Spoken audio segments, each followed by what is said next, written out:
श्री हरिवंश श्री लाल दास जी बड़े ही उच्च कोटि के वैष्णव संत थे। एक वणिक आपका सेवक था। उसके हृदय में भी भक्ति थी। एक बार श्री लाल दास जी के पास 22 साधुओं की एक जमात आई। 22 साधु बहुत भूखे थे। तो लाल दास जी ने वणिक शिष्य से कहा कि शीघ्र ही बनी बनाई रसोई लाकर सब संतों को भोजन कराओ।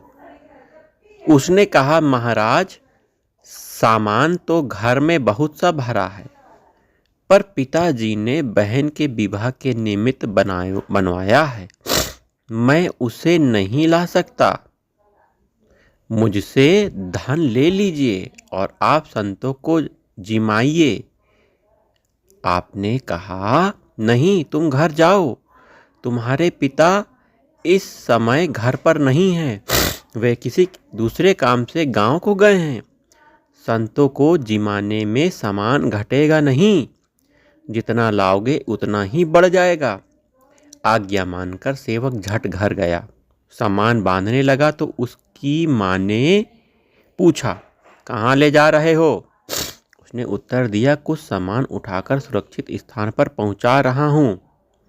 यहाँ से तो सब खर्च हो जाएगा। ऐसा कहकर उसने सामान लाकर संतों को खूब भोजन कराया। संतों ने प्रसन्न होकर आशीर्वाद दिया। श्री लाल दास जी के कथानुसार सामान ज्यों का त्यों रहा। उसके पिता ने यह रहस्य नहीं जाना। पीछे से इस चमत्कार का पता तो सभी को संत सेवा में सबको विश्वास भी हो गया। श्री लाल दास जी की कीर्ति चारों ओर फैल गई।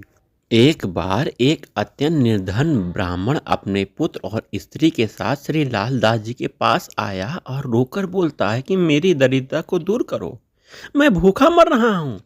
तो श्री लाल दास जी ने कहा, आप मेरी बात मानो तो मैं तुम्हें एक उपाय बताऊं। ब्राह्मण ने कहा, बताओ महाराज। आपने बतलाया कि आज से ही तुम संतों और अतिथियों की सेवा आरंभ कर दो। ब्राह्मण ने कहा, भगवान, यह काम धन के बिना कैसे होगा? आपने कहा, इसमें धन नहीं चाहिए। तुम्हें जब जो कुछ मिले तब तुम उसी में से चौथे अंश से संत सेवा कर दिया करो। धीरे धीरे तुम्हारे पास 6 मास में बहुत सा अन्न धन हो जाएगा।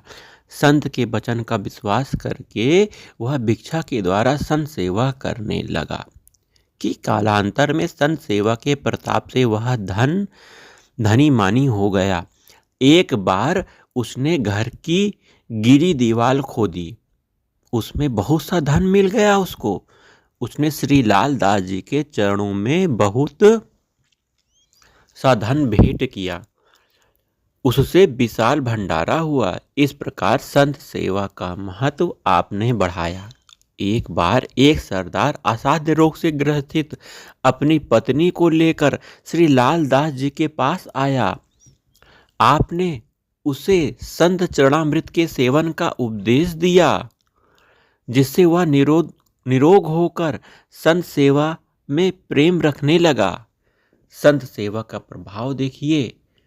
संत सेवा से व्यक्ति निरोगी हो रहा है। संतों के चरणोदक का पान करने से व्यक्ति निरोगी हो जाता है। लेकिन भाव, निष्ठा, श्रद्धा, विश्वास होना चाहिए। वहीं संत सेवा, संतों को भोजन कराने से घर में दरिद्रता दूर होती है। ये संत सेवा का प्रभाव है। वहीं संत सेवा करने से घर में अन्न की कोई कमी नहीं होती है। ये हमने आज श्री लाल जी के जीवन चरित्र की कुछ घटनाओं को सुनकर जाना है। तो हमें भी ईश्वर से प्रार्थना करनी चाहिए कि हे प्रभु, ईश्वर स्वरूप आप संत रूप में हैं। प्रभु, आपकी सेवा करने का हमें सौभाग्य प्राप्त हो। हम आपकी सेवा करें, निस्वार्थ भाव से सेवा करें। हैं प्रभु, आपकी प्रसन्नता के लिए हम संत रूप में आपकी सेवा करें। प्रभु, आप संत रूप में रहते हो ना, आप भक्त रूप में रहते हो, आप जन रूप में रहते हो, तो आपकी सेवा करें। श्री